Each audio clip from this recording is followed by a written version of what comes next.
Hey everybody, ADSN on the road in South Florida. We're working on some new feature content that we're sure you're gonna love, but we had to take a break for some rest and relaxation.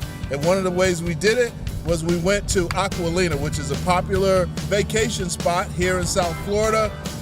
It's a great place. The people here at Aqualina were kind enough to host us for a few days, so we've had a lot of fun relaxing, getting a little spa treatment and doing a couple things. It's been really great, and they gave us a behind-the-scenes tour as well. But one of the things that you didn't know was that they are pouring the concrete for a new building to add to all of the ambiance that's here. This place is like pure perfection.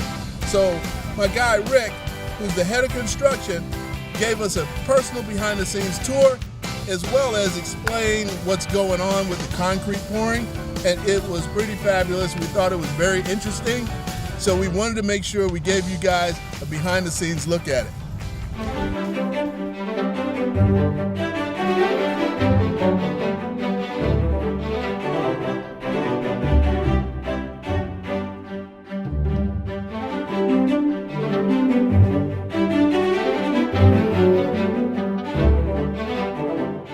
We're here at the States at Aqualina. We performing our mat pour. It's a foundation for a 649-foot tower, luxury condominiums. We will be pouring approximately 10,000 yards of concrete or 1,000 trucks. It takes, it looks like it's going to take somewhere around maybe 20 hours for the whole pour.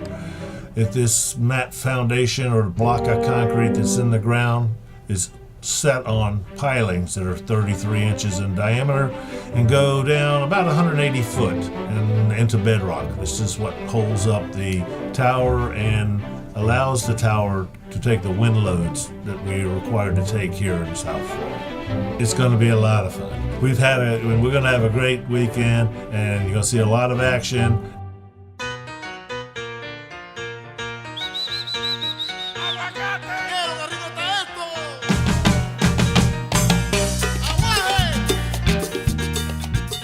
What we have here is the South Tower pad for Aqualina Estates. As we state our claim, the world's finest penthouse. We will be start our pouring at 7 p.m. and we will be pouring through the night, and we're gonna have fun doing it.